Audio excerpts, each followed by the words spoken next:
Hey everyone, and welcome to episode 13 of That Gives Me Anxiety. As Ollie's in here laying near where I'm recording, and he's annoyed that I've switched to podcast voice and emoting and making loud noises. Come on, pup. I feel like the intro of these shows it's just me downloading my weekend now. Which I really like doing. And since this is a podcast about anxiety, I think you'll enjoy this part. If you've been listening to the whole podcast, I did an episode on touch because I'm very anxious about touch. That is having strangers touching me. I don't love it, you know? But for Jamie's birthday, I got us a couples massage. And so we went and got it. And of course I was anxious the whole time. But not really anxious about the touch. There was a lot of clear lines of like consent and this is what's going to happen kind of thing. I was just anxious about what would happen if I had to go to the bathroom, which is insane. I would just pause it and go to the bathroom. But, why enjoy things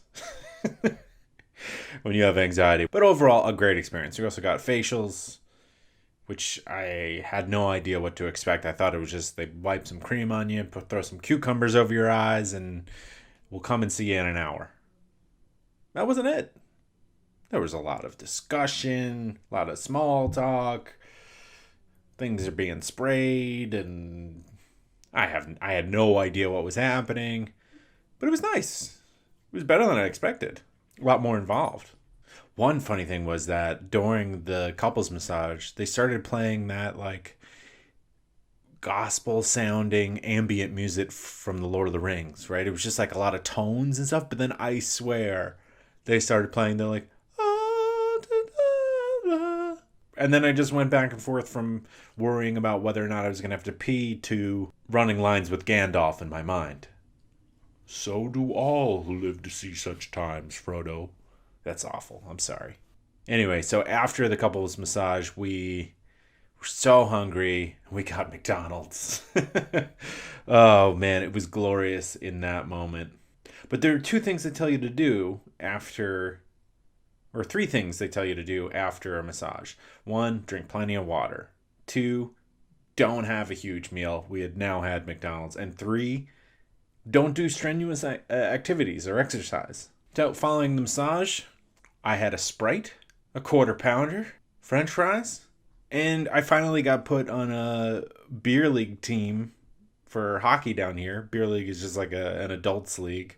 I had done nothing right for that.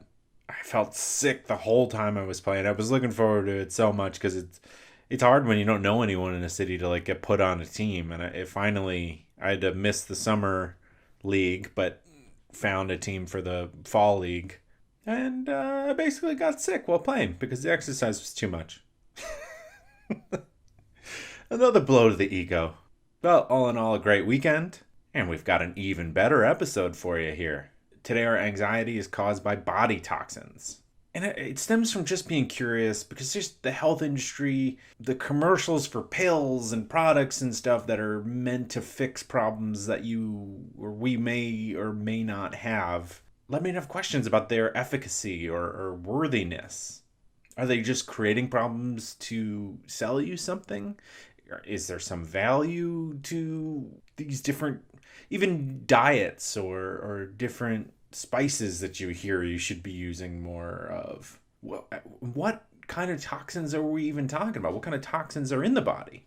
To help me out with that discussion, I have my friend Meghan O'Malley, who's a very funny stand-up comedian, and she was also on my sketch comedy team, National Scandal. Come on.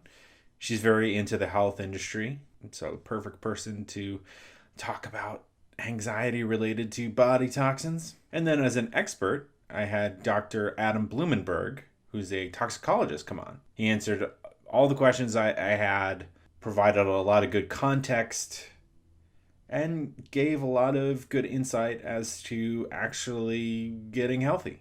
What you can actually do. Separating fact from hype. So let's make our way to that interview. Before we do that, just want to mention to follow the show on Facebook, Instagram, Twitter, and YouTube. I also want to mention my other podcast, Death Space Filling the Void. Check it out wherever you get your podcasts. And if you're liking the show, please remember to rate and review it. Thank you so much for listening, and enjoy.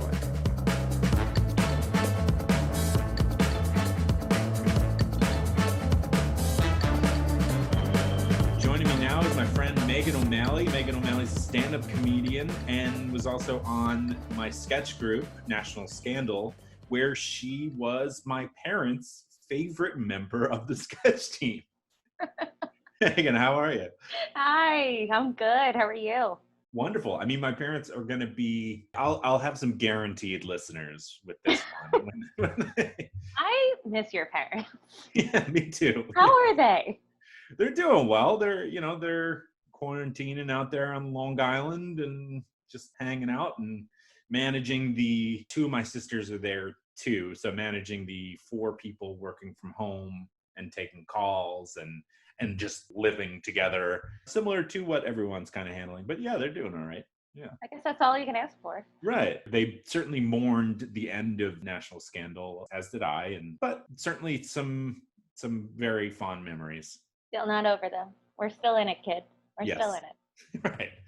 Well, I have you on today because I feel like we've talked about this from time to time, mostly in like pitching sketches, where I feel like there are a lot of products out there that are designed to make us feel a little bit nervous about our health, our bodies, and then just make us feel worse about ourselves. Yeah, so I'm excited to talk to you about that because I know that you have feelings related to health and you've tried different cleanses, I know, and tell me about a few that you've tried. I mean, you don't have to name the company name, but just... Well, I always was interested in it. So I guess if I can take you back to how I got into it, I would actually go back to high school where it's like, well, where do almost like our eating disorders start? They start when we're younger. My eating disorder was more pills. It was because at this time there was Stacker 2 and it had ephedra in it. And if you don't know what ephedra is speed. So I went to an all-girls school on Long Island. Pretty much all of us are taking speed. So you could just imagine how that was. And how does that happen? How was everyone taking speed? Yeah, was it prescribed? No, it was over the counter. Oh, even easy. Well, actually, yeah. Just go to the drugstore, pick it up. Everything's great. I was smart and would buy my own. The other people were not smart, but they were the rich kids who wasted money. My friend would sell to them like $10 a pill. It's like, guys, it's like $30 for a whole bottle. Right. You're really bad with your money. This is why rich kids should be taken advantage of because they're not good with their money. Willing. Yeah, they're going to just hand it over. So I used to take it in the morning, and then first period we had gym where we were doing Taebo and everything was like real intense workouts. And I took it before I got to school because I had my own. Everybody else took it first period, so it kicked in later. And so the teacher would be like, ladies, look at Meghan. She has all this energy. And everybody was like, screw you and all your energy. And it was great because I went from a size 8 to a size 4 right before prom within a few months. That is too fast of weight loss. Yeah, that sounds scary. Yeah, sounds scary. Awesome when you're in high school, and that was great. But then some people overdid it, not people that I know, but there was like some people in college, sorority girls that took too many and died because it's speed. So ephedra then was banned. So then after that, I just kind of went on a journey of all these health products and like kind of learning like what worked, what didn't. I definitely tried more of the over-the-counter pills in the beginning, and you're like, oh, these are all just placebos. It doesn't really work. And what these are designed for, like weight control or like mood? Yeah, it'll definitely make you happier at the time, but when you will crash later. Because again, most of this stuff was speed that was in health products. So a lot of the ones that are being made now don't have the chemicals that they had. They are cleaner, but you're not going to get that rapid results. So a lot of the things that are out there right now are for bringing into your diet, but not as like a substitution of Makes sense. something. It's to aid and to help. It's like those juice shots. They're really great for you, but that's not your lunch. That's just kind of like an energy boost. And also you're getting fruits and vegetables. Right, which is always just a good basic plan to bring into your diet. Well, yeah. I guess I'm curious, the impetus for you, and forgive me if I'm overstepping my bounds, the impetus for trying these things, what was it? Is it you want to feel better about yourself? You want to have energy? Yeah, I'm curious. You know what? I guess feeling better about yourself when you're losing weight kind of like does go hand in hand, but it was also like trying to find the control on that almost. But you would use these products to kind of like substitute for things that you like. Exercise is great, but up until the year 2020, no one really had time to exercise. So you do like fake things in between, such as taking all these products because you're like, I guess this will help if I can't go work out. And it's good for a little bit, but not for long term. Yeah, I guess that's really concerning. I mean, it makes perfect sense. Why working out can be so painful. Why do that if you can just take this pill that does it, that's promising that it will improve the way your body looks without having and it could work. Yeah. But then eventually, as everything, your body gets used to it. I mean, I feel like the purest example that I can use is ginger shots. So for a while, I was taking ginger shots all the time. I was juicing them at home. I was doing it and I felt really good. My energy levels were up. I'd have it first thing in the morning. It is a natural energy supplier, I guess. I'll go with that terminology. Makes sense. But then after a while, your body gets used to it. So a lot of these juice cleanses and stuff should only be done for a few days and then take a break because your body it's still processing everything that you're doing. Yeah, that makes sense and also that like you hear it all the time, tolerance with alcohol, but your body builds up tolerances to most stimuli. Everything. Yeah. Yeah.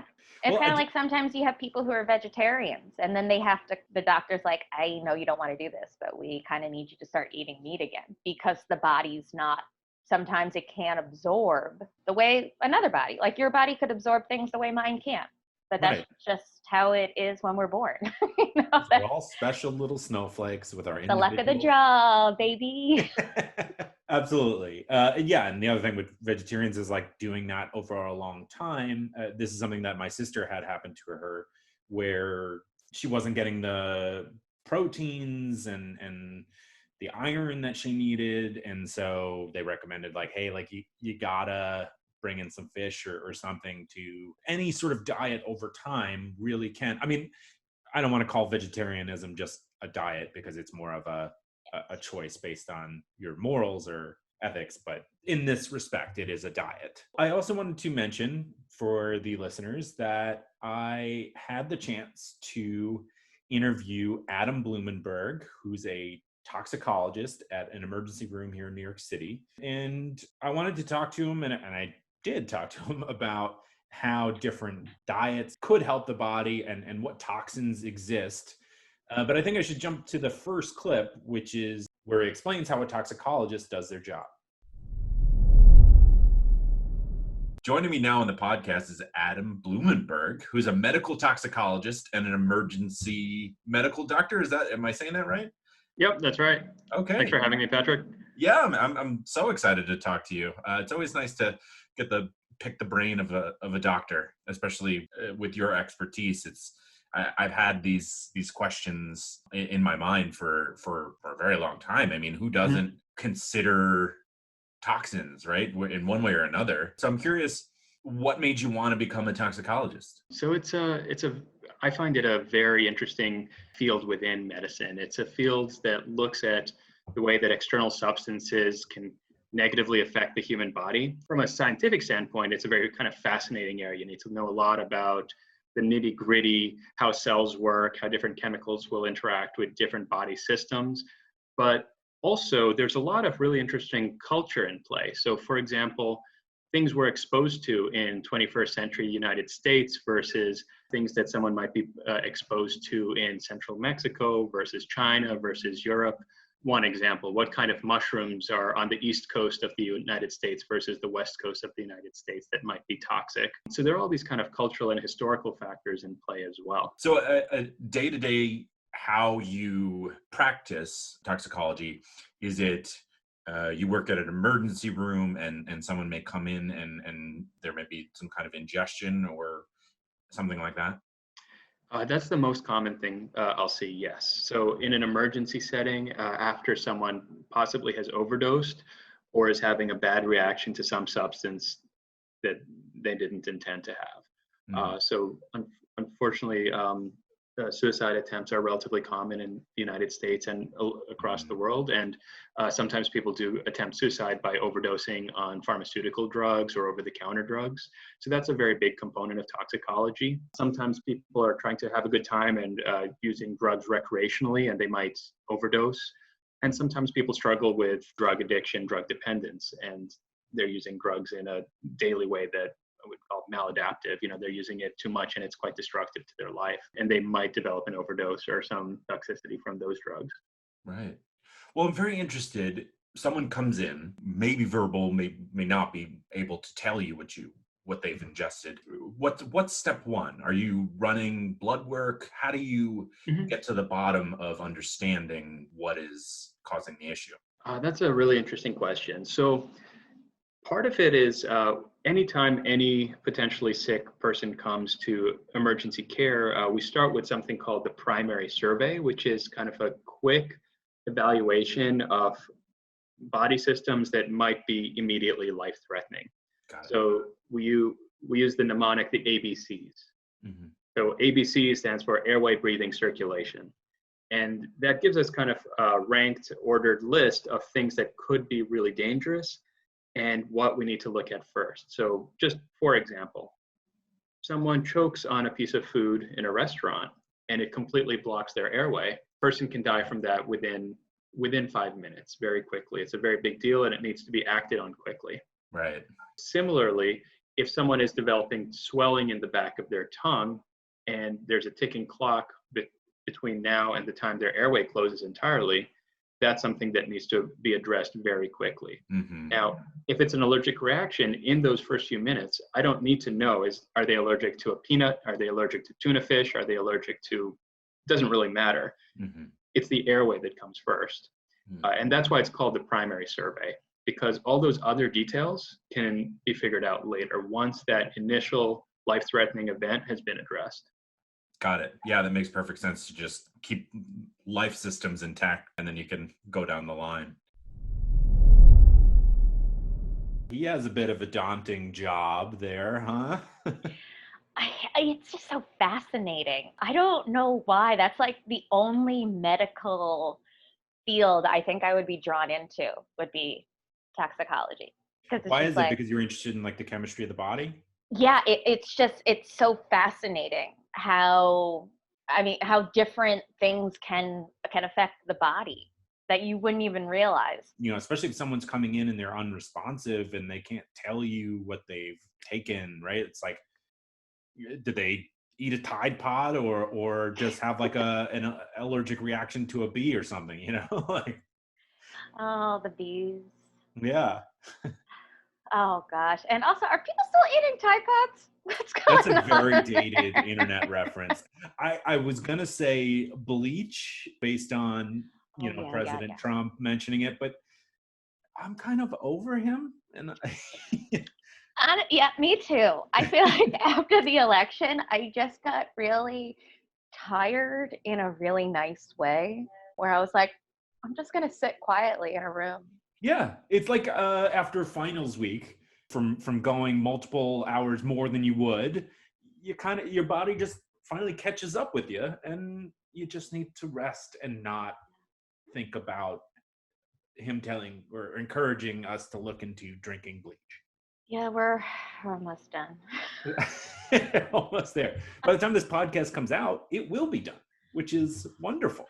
That's so nice. future us. Hi. Hey, future us.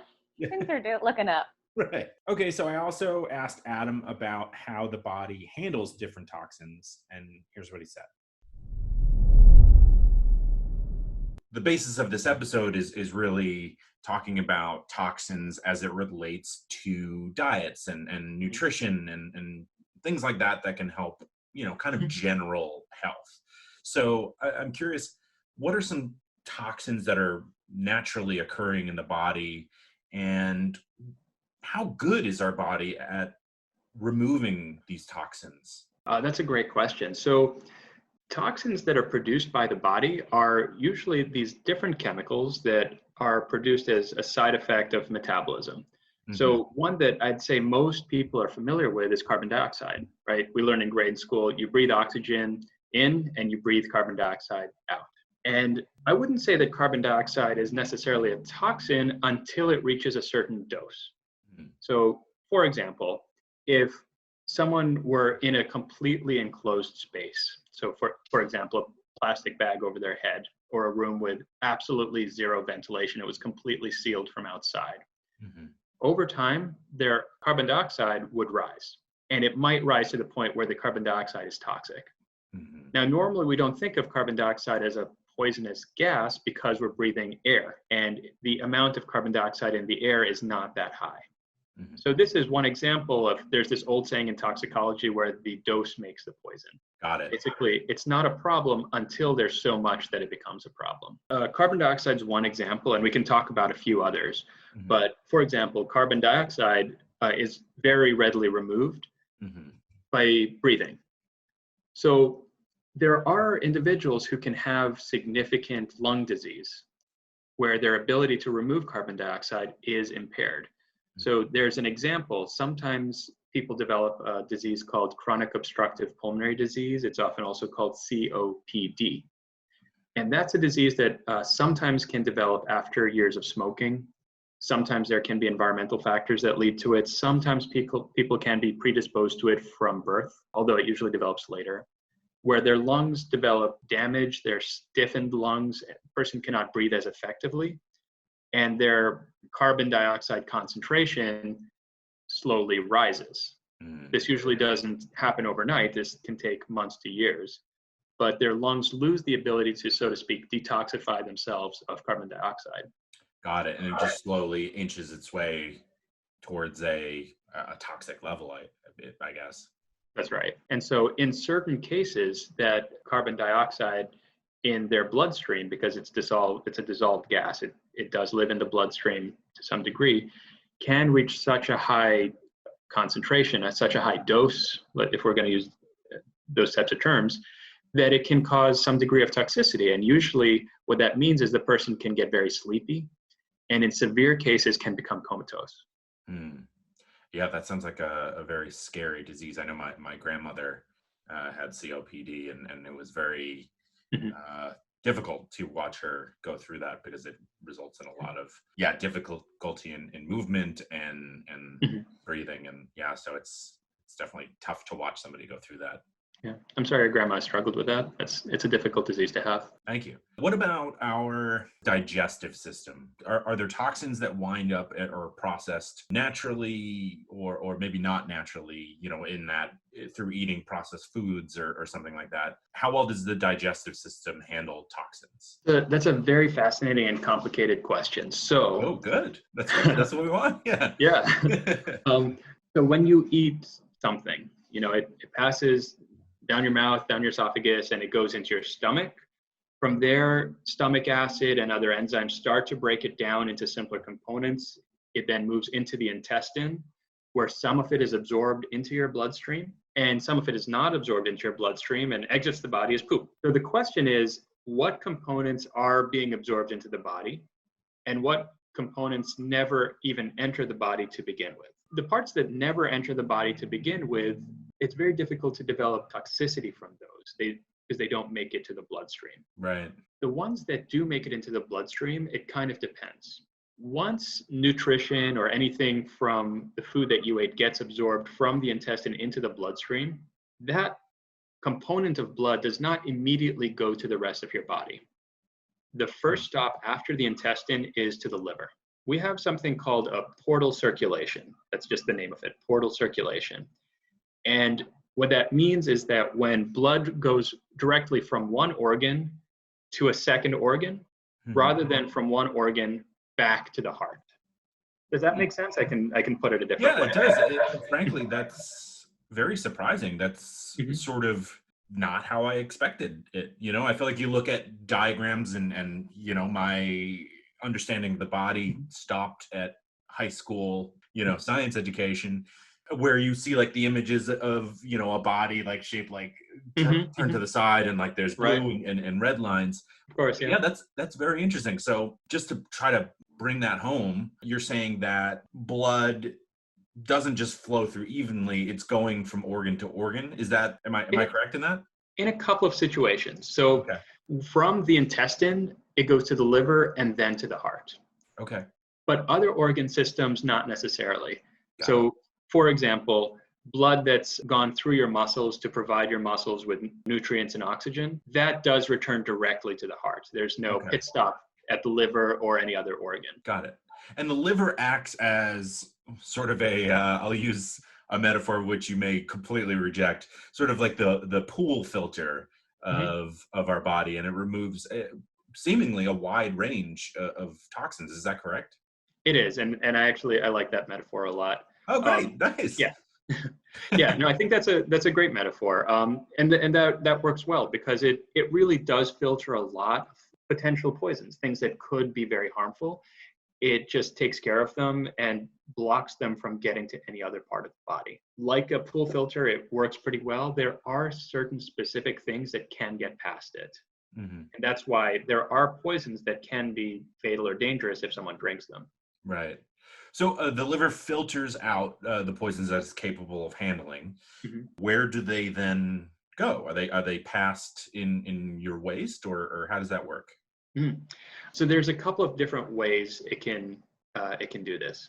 So usually what it does is, and all of the substances we're talking about, including all the substances that you and I are made up out of, are chemicals. Just to kind of lay that foundation, skin is made out of multiple different chemicals, hair is made out of multiple different chemicals, our blood, everything around us, everything we see, feel. Chemicals is not necessarily a negative term. That's right. It's just what the world is made out of. Right. That's its basic component. So when I'm talking, I'll talk a little bit about chemicals, but they're not necessarily unnatural chemicals. For example, chemicals can change. One chemical can change into another chemical. And what the liver can possibly do is change a dangerous chemical into a non-toxic, completely non-dangerous chemical. We call this the first pass effect because that first stop to the liver after the gut gets picked up by the liver, and then there can be a chemical change to something that is potentially toxic.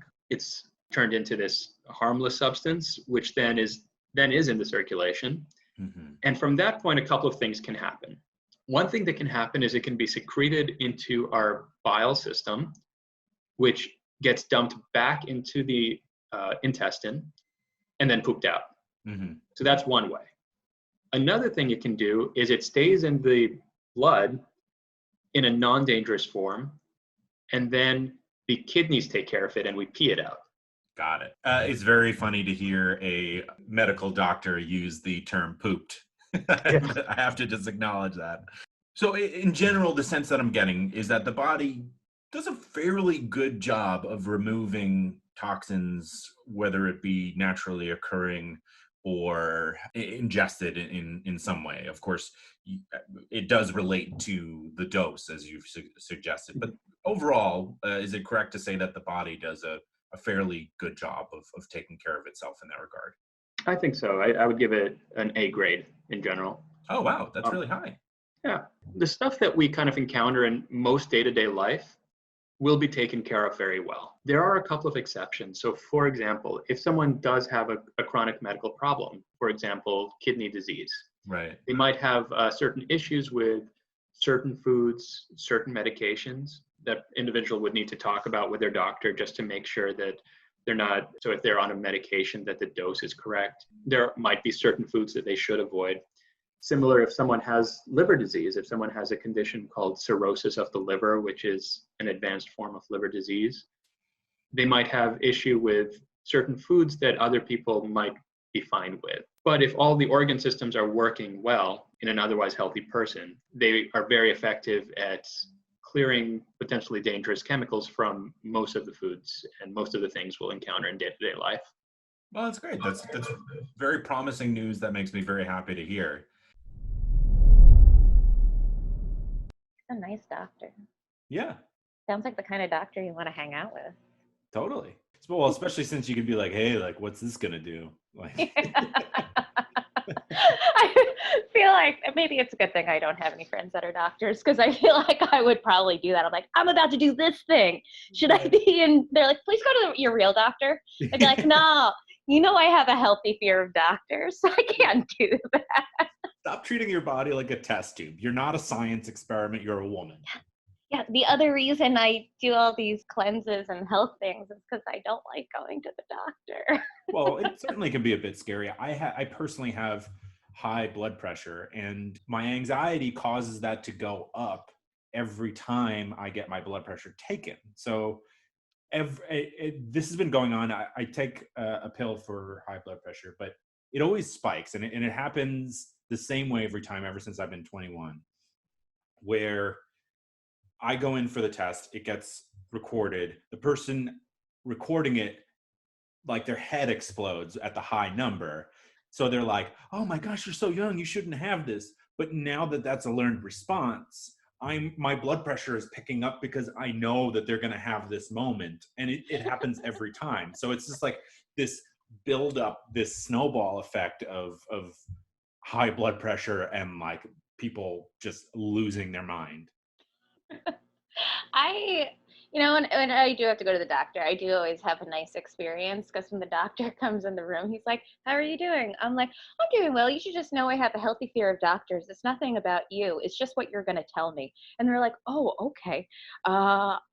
Let's take this slowly. And then they talk to you really nicely. That is great. Yeah. So maybe just tell them. I don't know. I haven't thought of that. That's a great piece of advice. I get anxiety coming here, so you might be scared in a second. These numbers might frighten you. Yeah. So, and then afterwards you can be like, how are you doing? That would be great. I feel like I learned something that I probably should have known, but it's like, oh yeah, poop goes through the liver, pee goes through the kidneys. Mm-hmm. These are things that you probably should have picked up, but I think that does say a lot about our education system and the fact we're both from New York. We were tested for state tests. We were taught for state tests. Mm-hmm. So it's like, well, did we really learn? Yeah, I don't know where poop comes from. There's a whole big thing about where babies come from, but not where poop comes from. Yeah, I wrote it down. That's how much I was like, oh, this is something that I should remember. I can imagine you just at like a cocktail party later on after this being like, so poop comes from the liver and pee comes from the kidneys. Fascinating, right? Isn't it?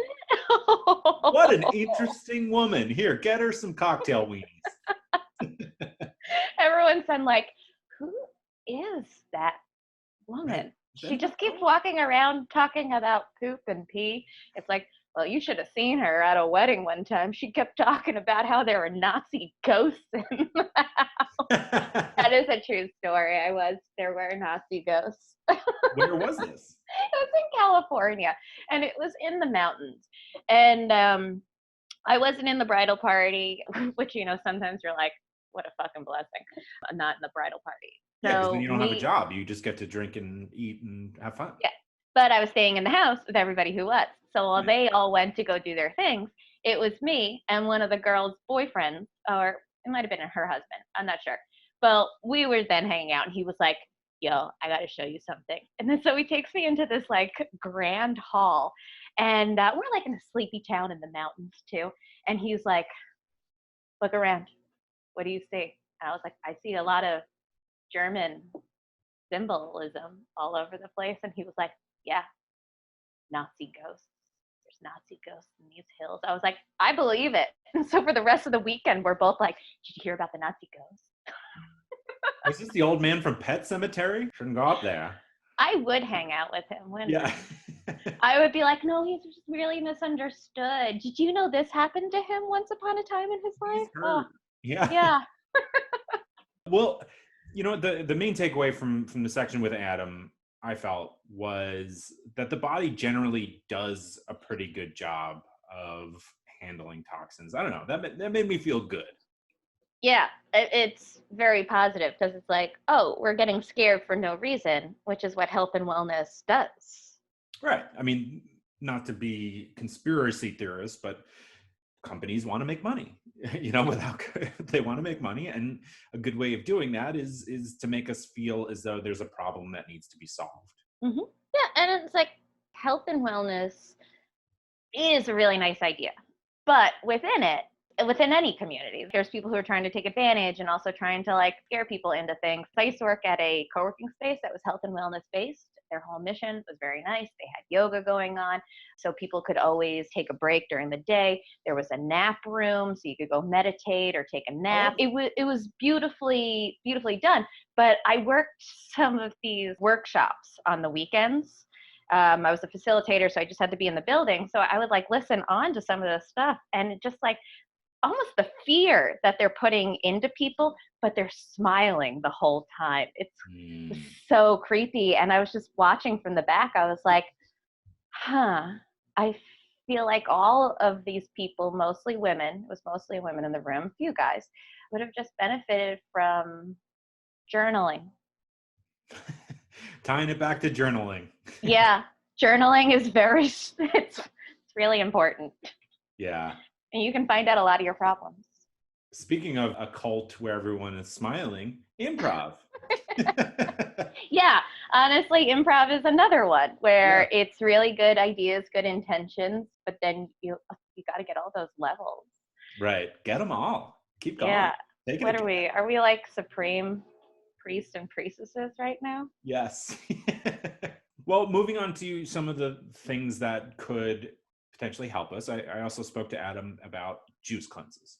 And here is what he had to say.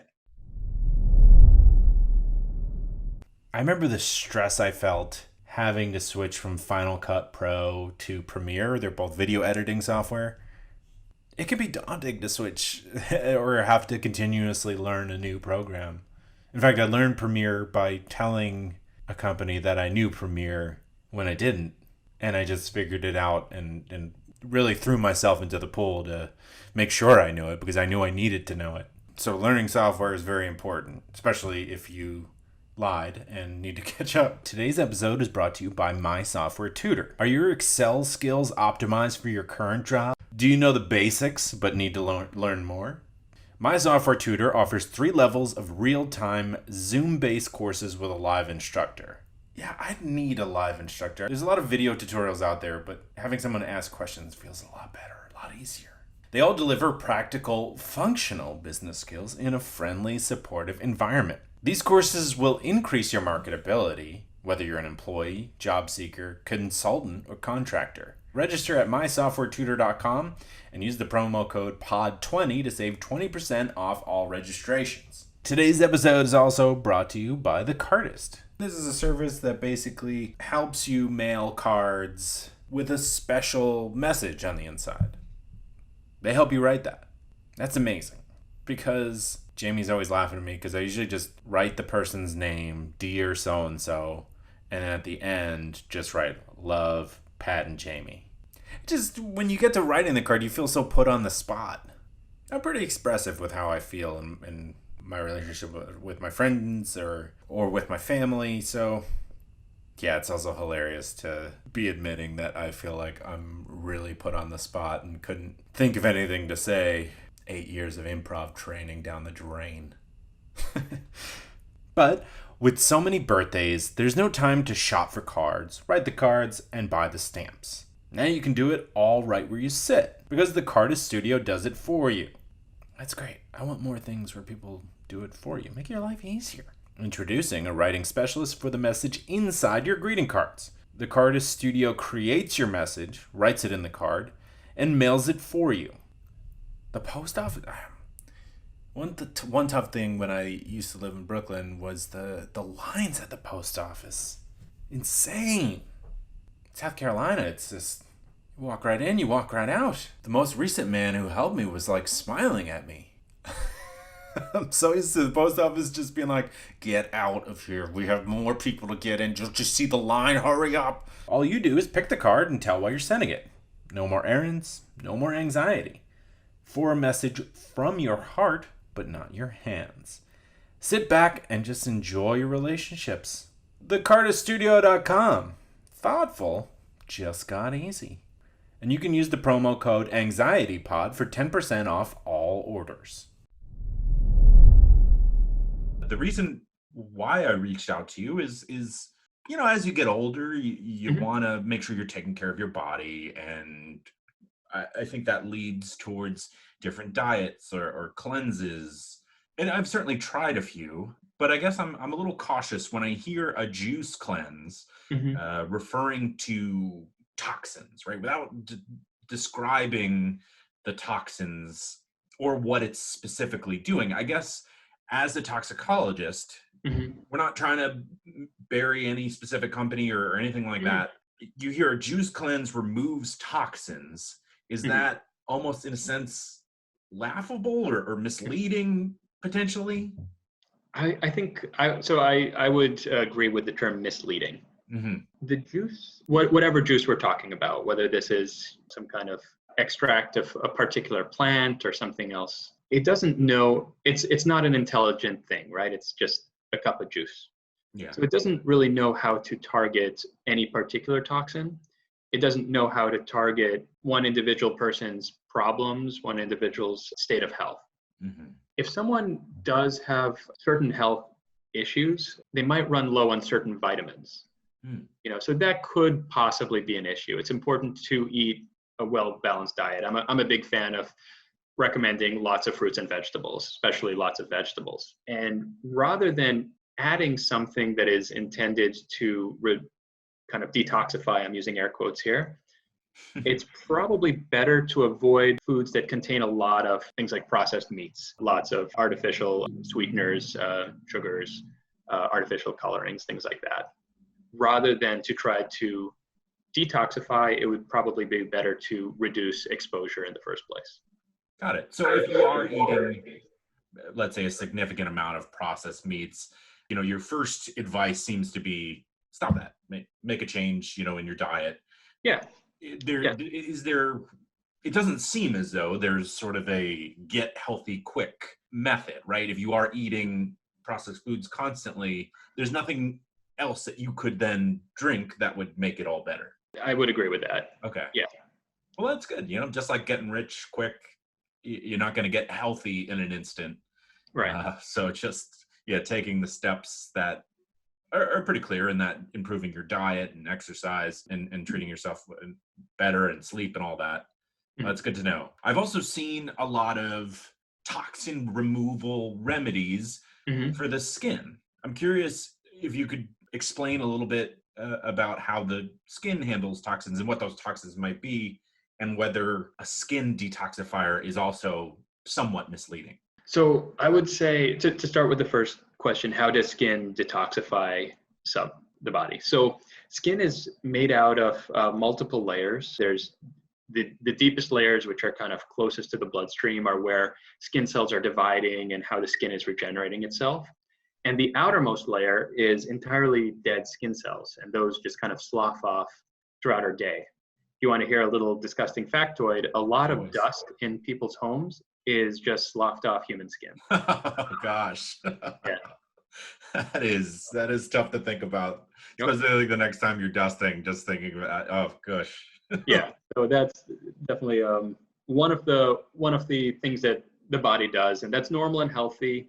Even if it's not the most fun thing to think about, that's kind of how we work. But potentially there could be the slow removal of certain substances through the shedding of dead skin. So just for example, iron, which is a very important nutrient. We need it to make hemoglobin in our red blood cells and for certain other things. It's absolutely a crucial nutrient. wouldn't be alive without iron. Sometimes, in very rare circumstances, people can develop a condition called iron overload. Again, very rare. Most people know it when they have it, usually related to multiple blood transfusions over years and years. Got it. To accumulate a huge amount of iron. The only way for the body to get rid of excess iron is very slowly through shed skin. As far as I know, if there's another one, I'll need to go back to the textbook, but that's one way that skin can help detoxify iron potentially. Interesting. So, all right. So it seems that detoxifying your skin is again, a natural process that the body handles. It may not happen as fast as you want it to have. Does that go the same for, let's say, a person who has a lot of blackheads or poor skin, pimples? I guess that's different in that there are certainly creams that can help clear that up. I guess it is a toxin removal too. It's interesting. I guess it kind of also depends on how you look at toxins. So for example, blackheads, we all have pores in our skin.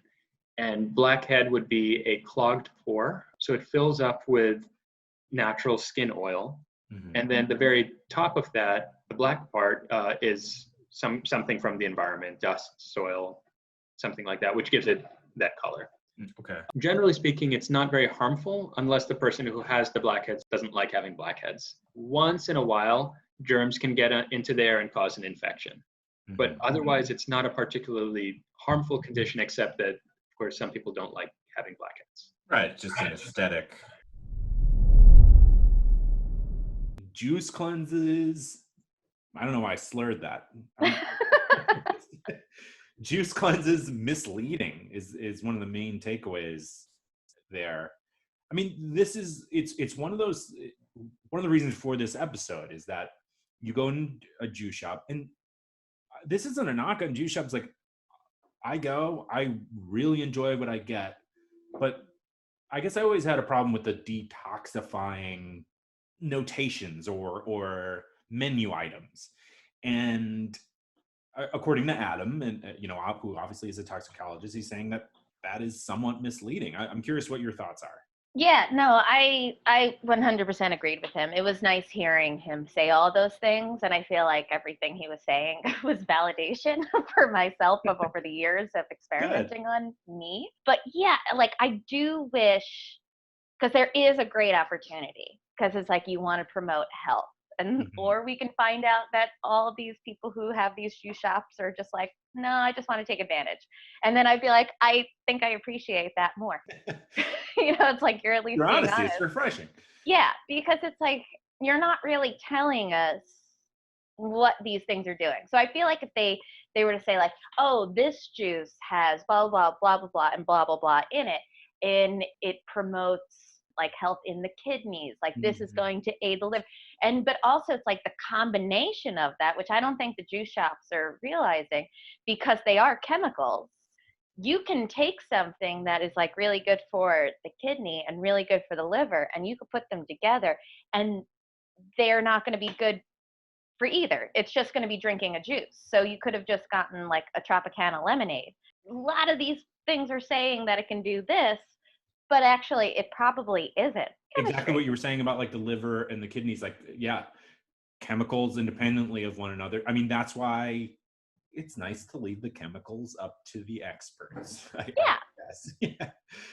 The other takeaway that I got from what Adam was saying is that there really is no get healthy quick, right? You should skip artificial and processed artificial sweeteners, processed foods, and eat fruits and vegetables and things that what's in them, right? Like going back to what you were saying about taking speed in high school. I didn't know it. Yeah, right. But also like the idea behind it was to like quickly lose weight or and just trying to remove that stigma. It's depressing, right? To know that you can't drop all this weight or start to feel better if something's wrong. But the good news is you have all the tools that you need, right? Like, what they are. It's exercise and vitamins and just being smarter about the minutia. And then, so when ephedra became illegal and I started taking all these other stuff, then I actually wound up gaining a lot of weight from that. And I was working down in Disney World. So you can also add that Florida heat into it. And I was probably like a size 18. I think that's the last I had on record, because I really, just I didn't know that. Sweatpants, that's it. Yep, wound up gaining a lot of weight because that was the body actually making up for the bad stuff I was putting into my body to get to that healthy point. And then I read a book, I believe it was in 2004, I read this book called French Women Don't Get Fat. And, I have my slight obsession with France. And so I was like, this is perfect for me. But it teaches you about moderation and actually how to eat. And its big thing was high fructose corn syrup, which is one of those processed. And so 2004, I eliminated anything that had high fructose corn syrup in it. And so, my body started getting healthy. So the way that I am now, this is over years of taking things and you're adding it in to your diet. It doesn't become the basis of it, but it's like you take a little bit from everything. What works for you? Not to sound cliche, but it is a journey. I mean, health and wellness is a journey that you need to pay mind to. Similarly, I'm reading a book right now called Why You Eat What You Eat. And it's already changing my relationship, because it talks about the psychology of why we put certain things into our bodies and what that's telling us. And then kind of it's aiming to give you the tools to understand what's going on deep in there, so that you can more actively make better choices for you and not wind up gorging yourself and then feeling even worse than you did. Just feel so sad. You're just so alone. And so, it's such an awful feeling. Wow. Who knew that water is nature's energy? Just have a glass of water. You'll feel better. Put a little lemon juice in there and you're good to go. Yeah. Currently, I have lemon, lime, and mint in my water. Ooh. Yeah. Fancy. I'm kind of living my best life over here. That's great. Well, speaking of living our best life, when it comes to a lot of these products, I feel like a lot of them are related to alcohol and drinking. And then, of course, I had to ask Adam about that. Let's talk about drinking alcohol. Okay. You always hear about different detox products. There may be these, or there are these little drinks that you can take that are supposed to prevent a hangover after a night of binge drinking. I'm curious about what's happening in the body before, during, after drinking, and then we can get into some of the potential fixes if they even work. Sure. So the way that alcohol works is, so there's this first phase where a person drinks some alcohol and their blood alcohol concentration goes up, and it has these effects on the brain. Can make people feel good or bad or something else. Can change people's behavior, change people's moods, things like that. Meanwhile, while the alcohol is in the bloodstream and working on the brain, there's also at the same time alcohol that's in all other parts of the body that have blood in them, of course, because it's circulating. So this is where alcohol is slowly broken down. So specifically, the liver breaks down alcohol into a second chemical called acetaldehyde. And that chemical, acetaldehyde, can make people feel really lousy. It makes your skin flushed. It can give you this just like that I feel crappy feeling. You can't even put a word into it, just like, I don't feel good. The medical term for that is usually malaise. And from there, that acetaldehyde is broken down into acetic acid, which is the same exact thing as table vinegar. Oh, wow. That sounds awful to have that explains a hangover if you have vinegar circulating in your body. Yeah, there's not that much, interestingly enough, there's not that much of the vinegar. It gets broken down really quick. That second one, that acetaldehyde, that can make you feel really crappy. Yeah. Got it. There are a couple of other things that can be in play. So, for example, if someone is having a night of binge drinking, they may not be eating very much that night. And a lot of times, if someone combines heavy drinking with minimal to no eating, that can cause some issues the next day too, where it makes them feel worse. So make sure you're hitting McDonald's. Yeah. Well, that's good to know. So some of these kits, or whatever you want to call them, that are aimed at detoxing after a night of heavy drinking, a lot of them you'll notice have a lot of different vitamin B mixtures. Mm-hmm.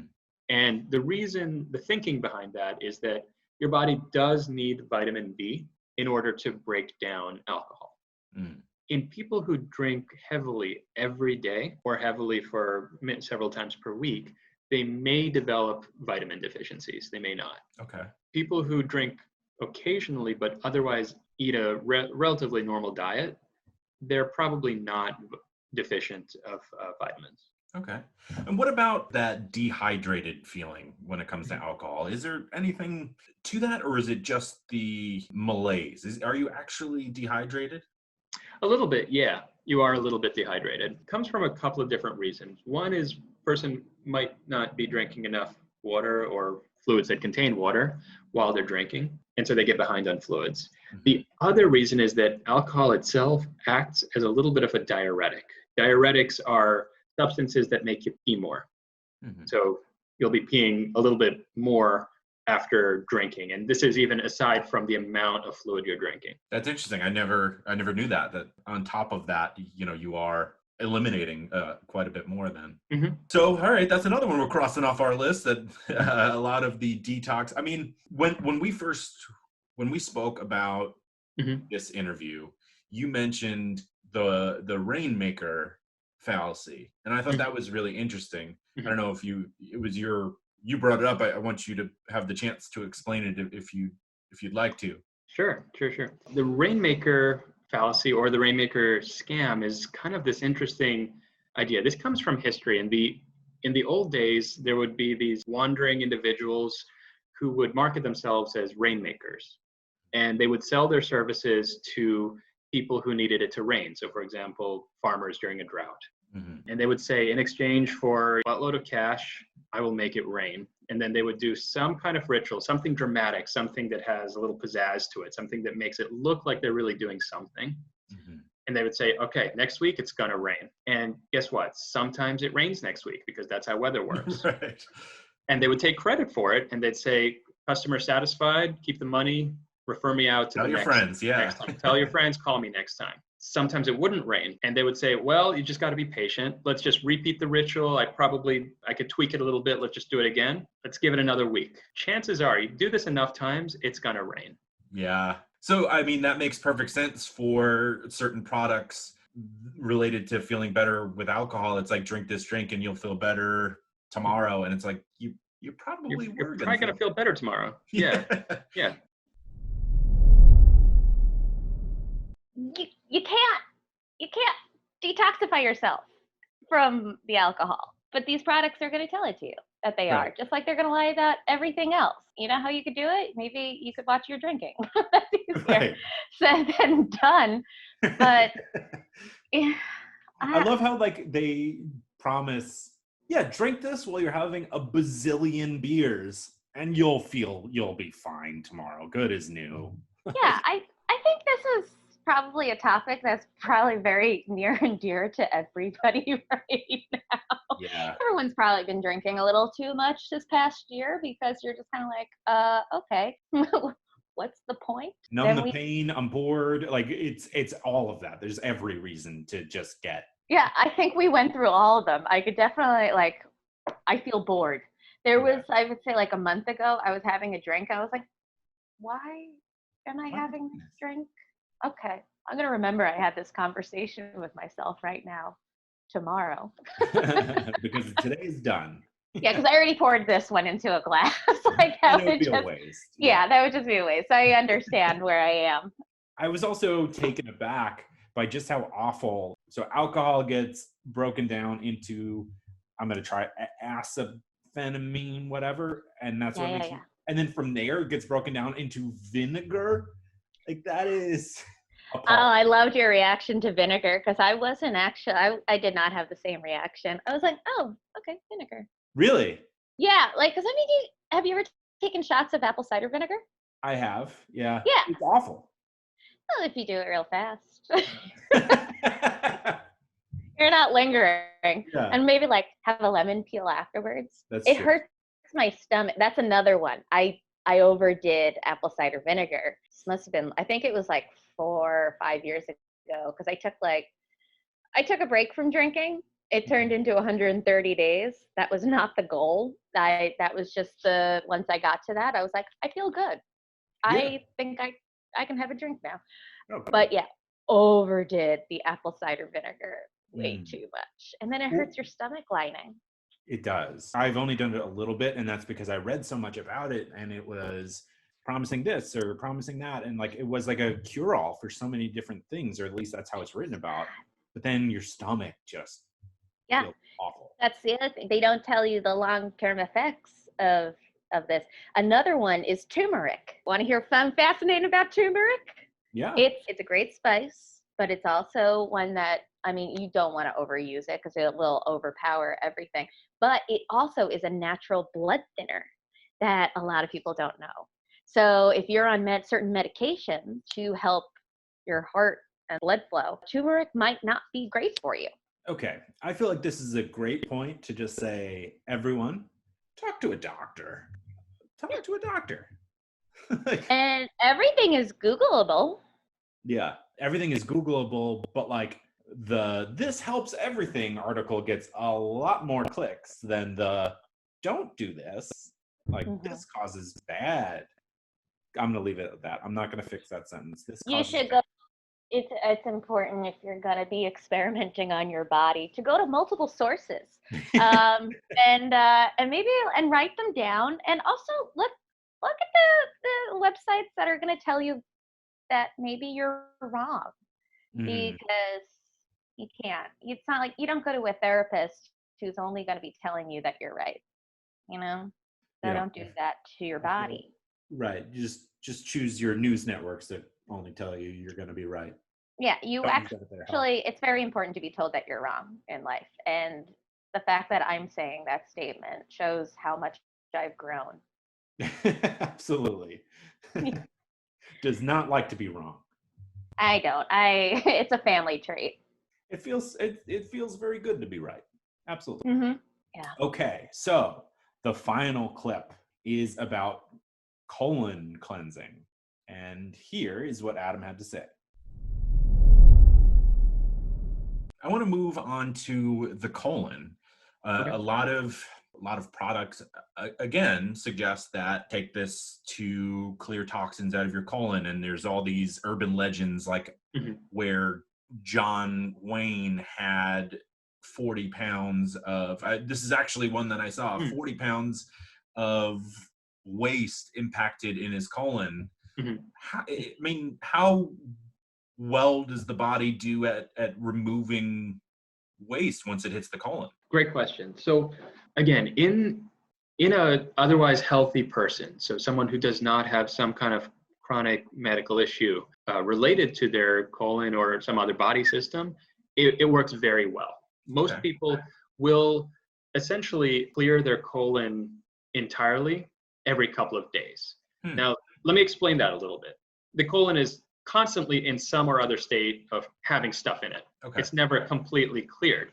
It's just the stuff that is at one end of it will make its way through completely over the course of within a couple of days. Some people it'll be short, a day. Some people it might be 2 or 3 days, but it will clear itself entirely over that time frame. There are a couple of conditions that can cause problems with that. I guess the most classic one is a disease called Hirschsprung disease. I can say that again. That is another mouthful. Yeah, it's named after someone. This is Hirschsprung was a historical figure. I do not know much about them, but it's named after Hirschsprung, so it's called Hirschsprung's disease. Got it. And the way that this disease works is that towards the end of the large intestine, there's a patch where there are no nerve cells. Now, this is an issue because normally the intestine moves. It kind of contracts rhythmically to propel its contents forward in one direction. And the way that it does that is with muscles which do the moving and with nerve cells which control the movements. Got it. So if there's a patch with no nerve cells, that region of colon does not move and it cannot propel anything forward.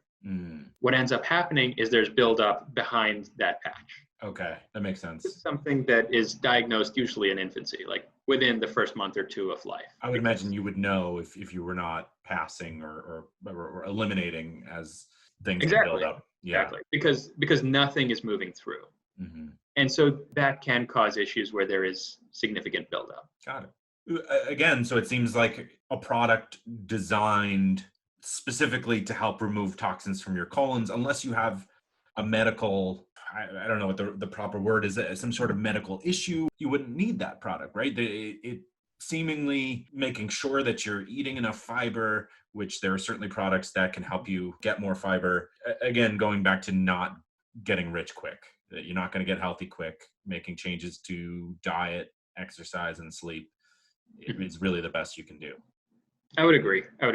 So dietary changes, eating plenty of vegetables is probably the best way to go. This is, of course, general advice. Yeah. Some people do suffer with long-term constipation and might benefit from some kind of laxative. There are different types that work differently. It's something to discuss with the person's individual doctor. But I think general advice, plenty of vegetables is a good thing to do, because those do contain fiber, and it decreases the chance of constipation. The main thing with constipation is that it's uncomfortable. It can lead to certain other conditions in rare cases, usually not considered a toxic condition. Well, I have to say, a large part of this podcast is to take things that are a little bit nerve-wracking and in other senses scary, and sort of make them less so. And I think this episode, we've really done that, where we're bombarded with different juice cleanses that, especially on social media, or skin detoxifiers, or things that help your colon. And it really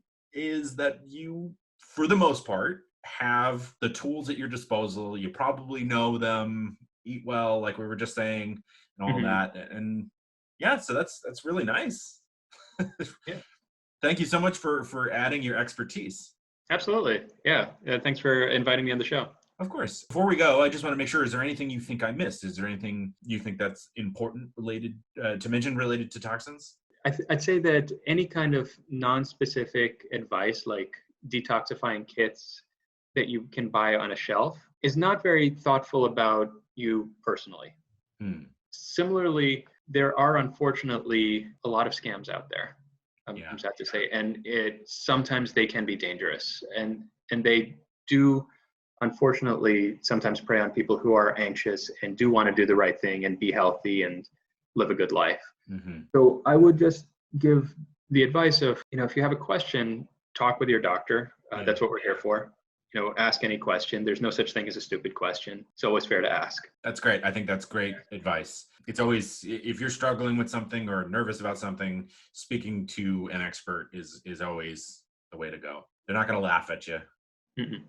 Not at all. But thank you again, Adam. This has been so fun. Yeah, this was fun. Have a great night. You too. Thanks. Biggest takeaway here: you don't want a disease named after you. He was describing the colon issue. If you have a disease named after you, I hate to even joke about it, because it usually means it's bad. It shouldn't be really a goal for anybody. Also, it's like, do you find out that the disease is named after you while you're still alive, or do they do it afterwards? They come to your bedside, like as you're struggling with this disease, and say, hey, we're going to name this after you. Yeah, does that make you feel better, or is it like every time people hear your name going forward, it's like, oh God. Yeah, I never really thought about that. Yeah, I don't know if I would want to know. Yeah, the Meghan O'Malley disease.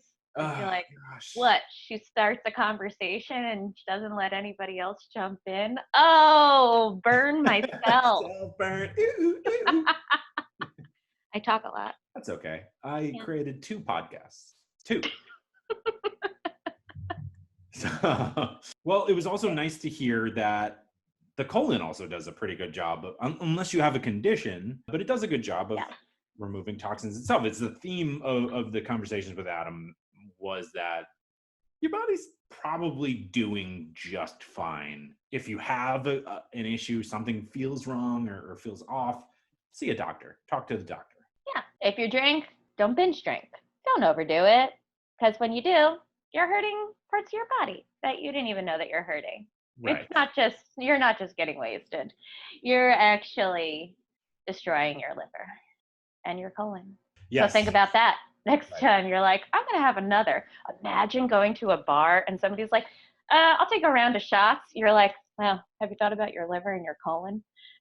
Right. Just like, no, it's my birthday. That every drink you take, you're destroying your screaming liver.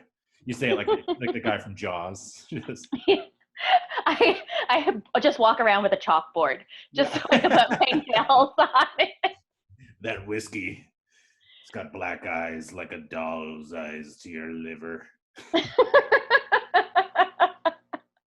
When bars reopen and we're allowed inside, that's what I'm going to do. I'm going to ruin everybody's good time. I'm going to be on 86 lists all over town. Right. Yeah, exactly. I love how the first thought is like, all right, we open, time to ruin it. Seems that some of you haven't learned healthy habits and kept to them. Right.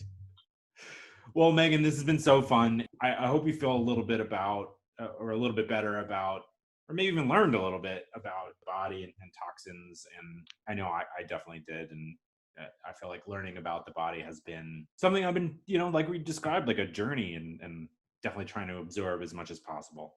Yeah, I certainly learned a lot and I had a great time. Great. Well, take care of yourself, enjoy the end of the world, and hopefully we'll see you when the world opens back up. Yeah, we're all going to self-implode.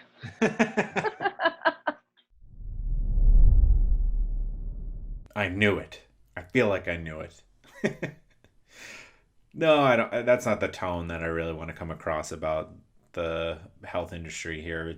Just more that, just like a get-rich-quick scheme, you're not going to get healthy quick. Eating well, sleeping well, exercise. And if something's bugging you, talk to your doctor. These cleanses don't know your individual conditions like your doctor would. That's what they're there for. They're there to help you out. Well, thank you so much to Meghan and to Adam. And thank you to you for listening, which I very much appreciate. Have a great week, and I'll talk to you on Thursday.